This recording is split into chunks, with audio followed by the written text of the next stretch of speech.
Game time. Sounds Friday, 10 o'clock tune in. It's showtime, the EV Café News.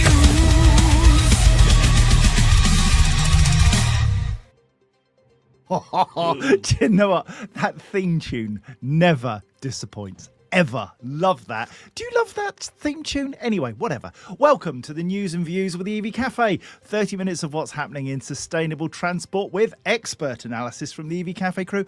And it's brought to you in partnership with your guide to the EV transition, Drax Electric Vehicles. And today we are blessed indeed to be joined by Paul and Sam. Paul, my friend, how are you? I'm all right, young John. I'm all right. Yes? It's a busy old day. Lots of little calls and bits and pieces.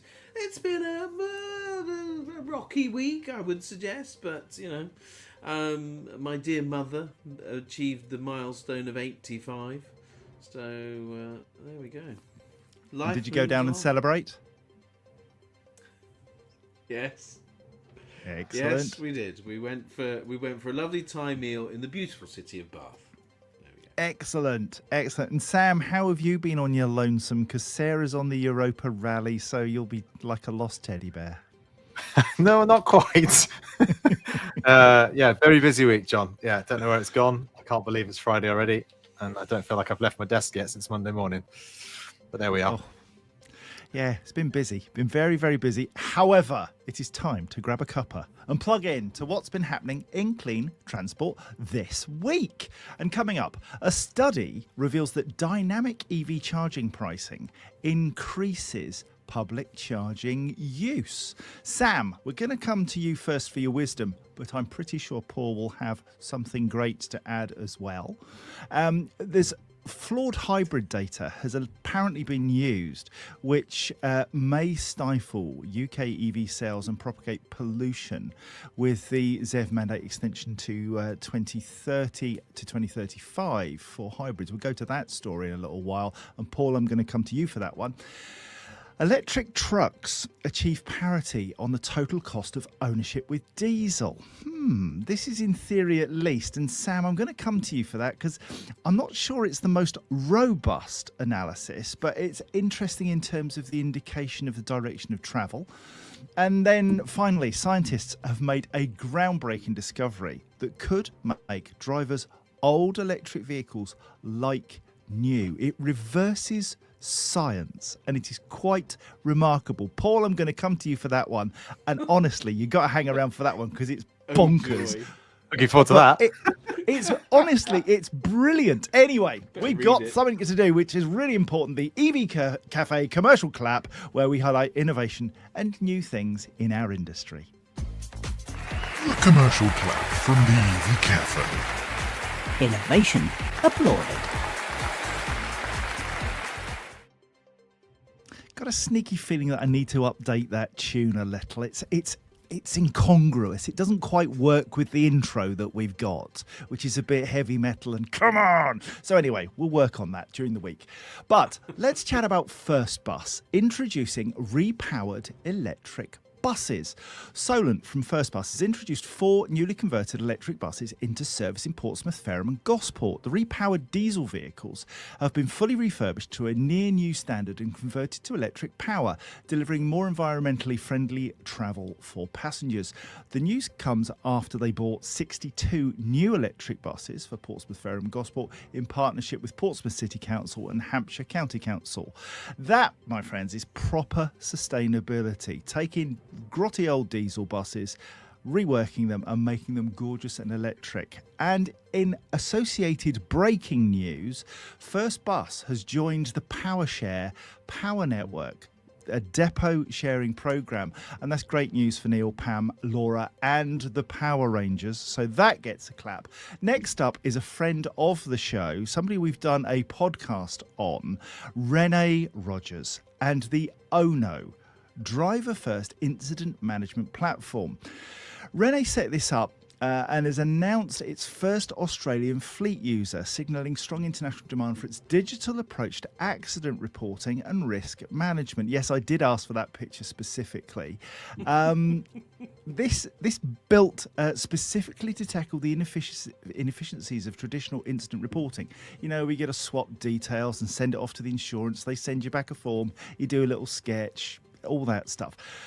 It's all been automated and made really simple through the Ono app, and she's now got success in the UK, Australia, and America. It's absolutely brilliant, provides all of the information on one dashboard. Check it out at onoapp.co.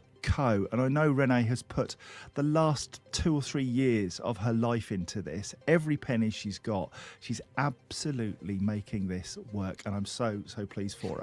And finally, Sainsbury's Smart Charge has powered 60 million fossil-free miles in just a year.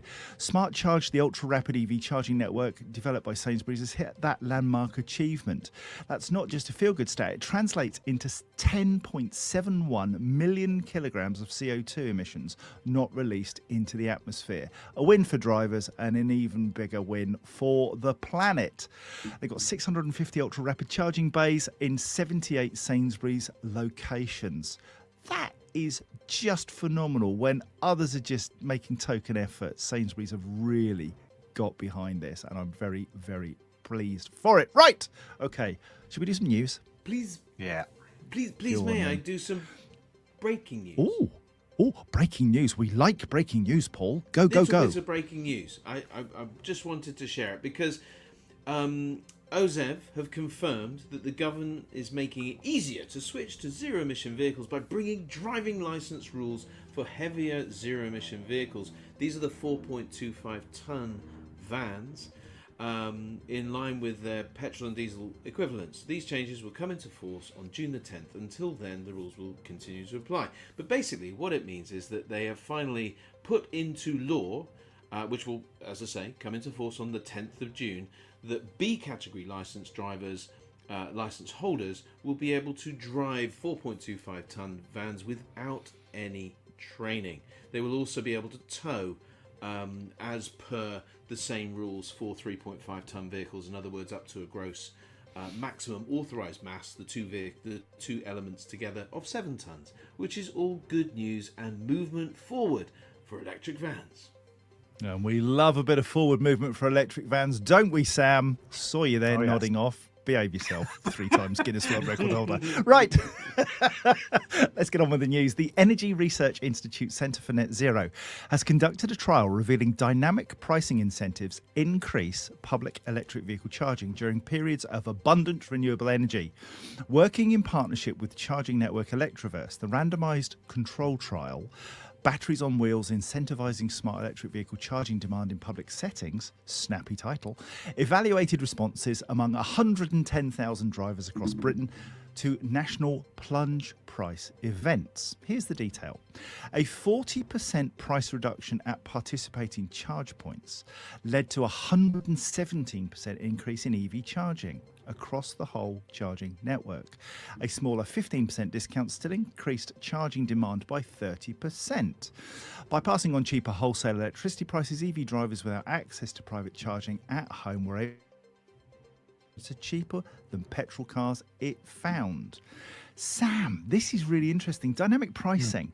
Has that got to be the way forward?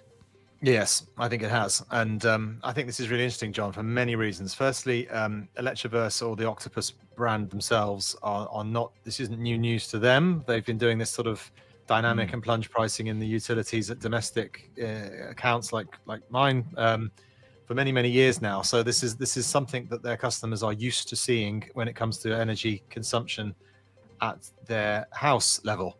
To see it being then pushed over into the world of car charging it makes perfect sense to me. And what I hope is that the sort of news that this is bringing to the market when we talk about it now in a couple of years is simply commonplace. Because that level of intelligence and the decision making that can be done in theory with electricity pricing and switching things on and off in a millisecond means that as the world evolves and there's more abundancy of renewable energy at certain times, then why not make use of that for the market so that we've got really deliberately volatile pricing mechanism, but in a positive way, in order to make the best pricing strategy for public charging, because we need all of these things to work in order to keep the pricing down of public charging. So it's very intelligent, it's very clever, and I hope it becomes almost mandated to do this stuff, because I think ultimately in the long term everyone wins, and we're also using an abundance of renewable energy and exploiting that when we have it on the network. So there's nothing not to like about this. I think anything that helps reduce the price of public charging, uses the renewable energy that are available, it's all good. Yeah, and Paul, we've spoken often about AW Energy Group and the brilliant stuff that the guys do at Leighton Buzzard there, where they've slashed the price of their kilowatt-hour ultra-fast, ultra-rapid, my apologies, ultra-rapid charging down to 39 pence per kilowatt-hour and seen a doubling of their sales.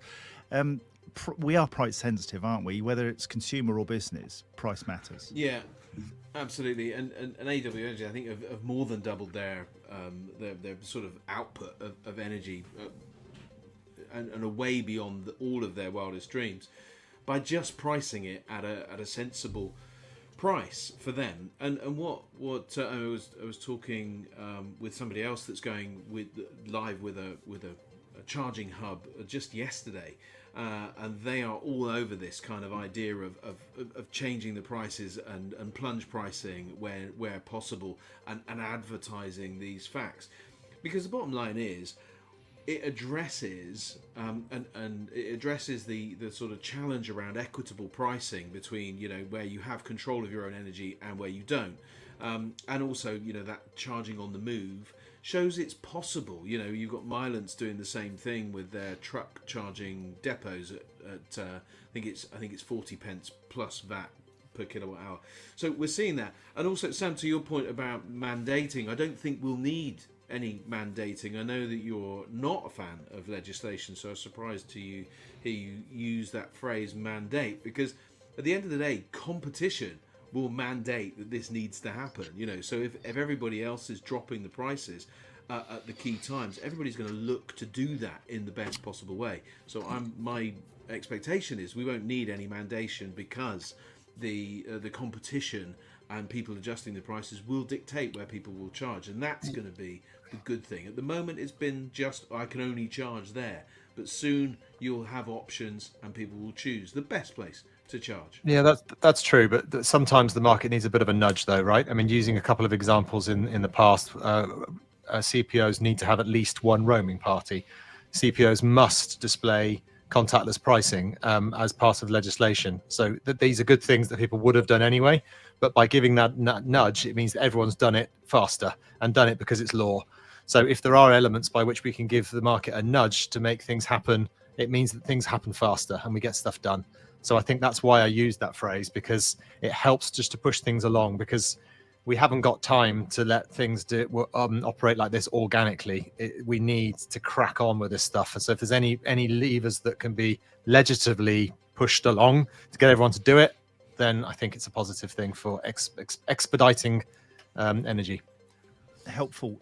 Whilst I've got your two brains on dynamic pricing, I just wonder, have you got any insight into how you dynamically price in a large geographical area? So let's take England as an example, Sam, and GridServe serves, you know, the whole country. If you dynamically price, is that locked to a particular area, or do you just say where you have an abundance of energy and you just say, right, in, you know, let's say Ipswich, we'll just drop the price there, and that sets a differentiator? Or do you take the national approach, which says we've got abundances in 3 or 4 places, we'll take the hit in those where we don't, we'll drop the price nationally so that everybody benefits? Yeah, that's a very complex question, and I couldn't even start to answer it. It's pretty hard, but yeah, it definitely is geographically influenced for sure. I mean, AW Energy is a cracking example of local generation being able to subsidize the energy at that local site, but that's one site. What we need, if dynamic pricing is to work across the industry, England, Ireland, Wales, Scotland, everywhere, needs to have the same opportunity and strategy by which the pricing mechanism covers everybody everywhere. So until we've got AW Energies at every site everywhere, that's not possible. So it needs to be something that addresses that geographical challenge where, wind is in abundance in Scotland perhaps, and maybe sunshine is better in the south or whatever, wherever these generations are, needs to filter into the market so that maybe there is dynamic geographical differences, but the solution still is there everywhere. Yeah, absolutely. Good. Right. Okay. 10:15 on the 23rd of May. Shall we crack on with the shout outs and smashing the doors in with his screenwash tablets at 8:38? It's James. James, well done, my friend. Good work. Now then, have you got an EV Café mug? I don't think you have, and I think you should have. So we'll sort that out. Gary Comerford, good morning, my friend. He's hoping that Sarah's adventures on the continent have gone well. Scott Eady, always lovely to see you. Just got on the Eurostar. Oh, we're fancy. Golly, we're on the Eurostar, Paul. Sam. Hey, this is good stuff. Stuart Humphrey, Amazing Gaming Daily, here from sunny Sussex. Hello, and then he's here. Hold the phones. It's Peter Heath. He's got nice teeth. Who else we got? Michael Barton from London. You've travelled to that London, Michael Barton. Behave yourself. Daily Electric Vehicle, Dev Chakravarti. He's in the house reporting for duty. Gemma Robinson from Highlands and Islands. Morning. Wider EV team. I think she's referring to my waistline, but there we are. Mark Elliott. Greetings from Lichfield. Ron Godfrey. Hello, sunny people. Oh, that's nice. Hello, Ron. Lovely to see you. Ian Mayhew. Boom! Here on time for the first time in a few weeks, and welcome, my friend. Belinda Guy, hello. She's got problems: sticky O's, sticky R's, sticky I's, and sticky G's. Ugh, sticky eyes. Ooh, nasty. Matthew Ling, he's public holiday. You're done right, my friend. Monday, off ski.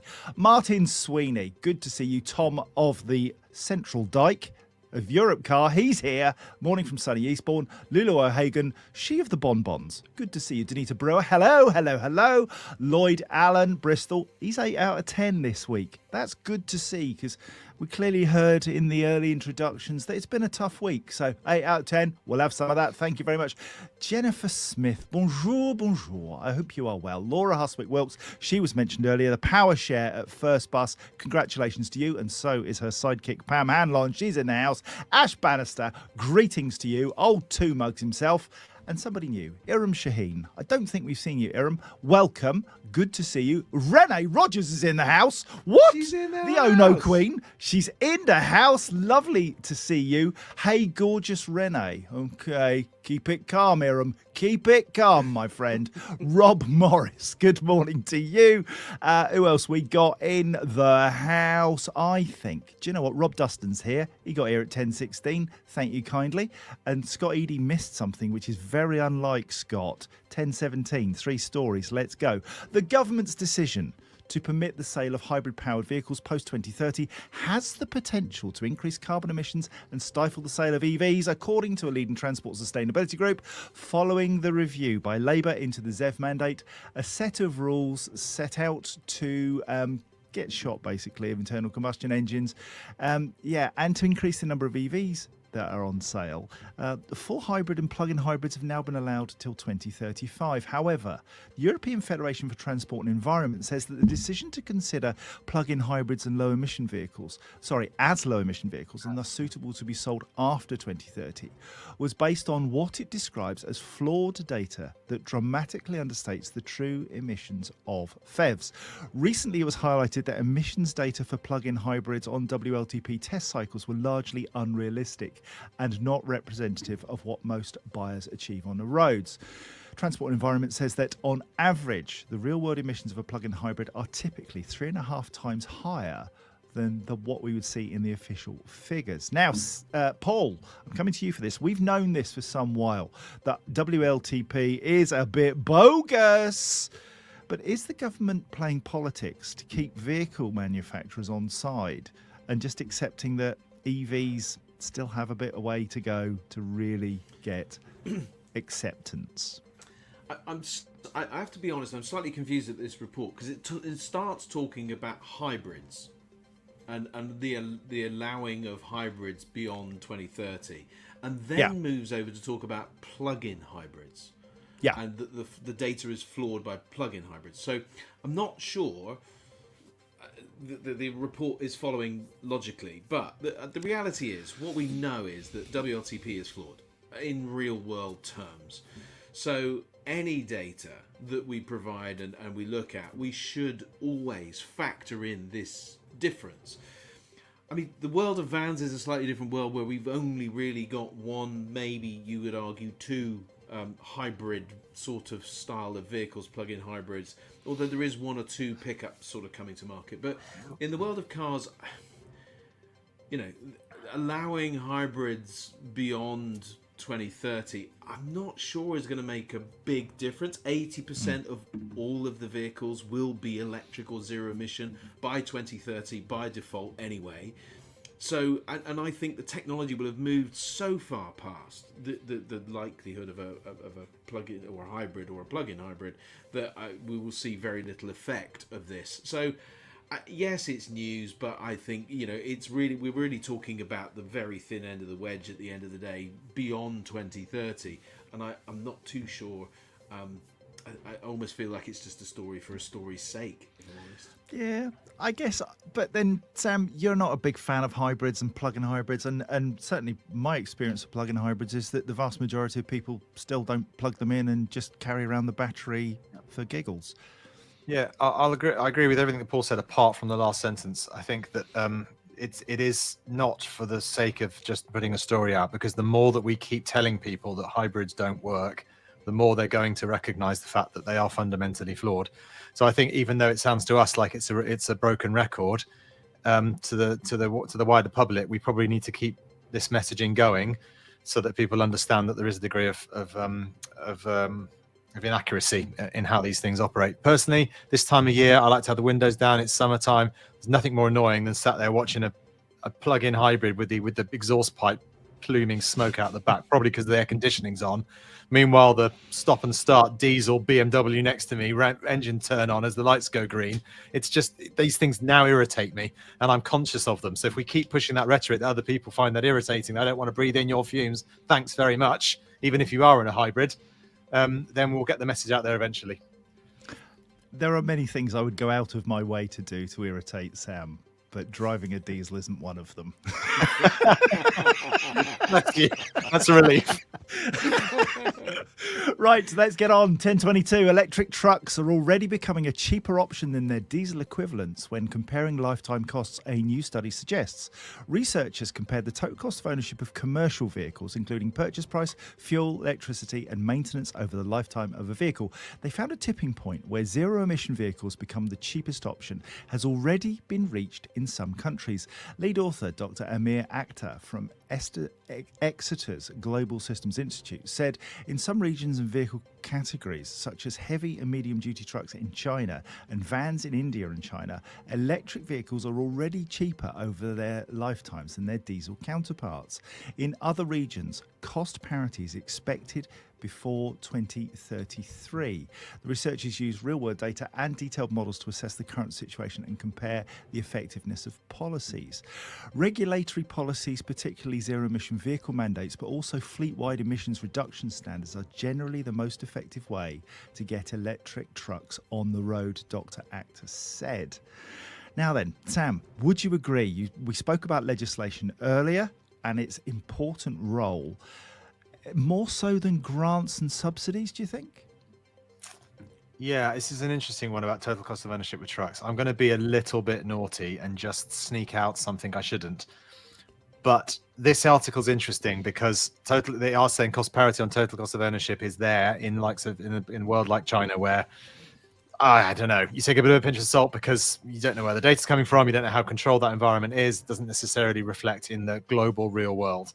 However, the information that we're learning from projects in the UK, like the one that I run, is demonstrating that a combination of predominantly depot charging with some public charging, even now, can start to show the signs that total cost of ownership parity is achievable. So, ironically, although I think look at this article, it's in China, I'm not quite sure, the data we're getting back in the UK is starting to demonstrate the same results. So there is credibility in this, I think, based on the fact that I have a little bit of insider knowledge in regards to some of the major trucks in the UK, which is demonstrating a similar pattern. Probably shouldn't have said that, but I've done it anyway. I probably shouldn't have said that, said Hagrid. And Paul, are we in the same place with vans? Have we got that TCO comparator that's Sure. showing parity now? Yeah, we have, and you know, I don't want the government to stop supporting the van sector, because it is that £5,000 or £2,500 on the small van that is helping kind of just move the total cost of it. Well, not only the total cost of ownership, but the actual, just the base cost of the vehicle actually moving into a very, very competitive place with, you know, some seriously competitive pricing coming out from Kia with their PV5, and the fact that you can't buy it until next year doesn't really matter. The fact is it's cheaper with the grant than its diesel comparisons.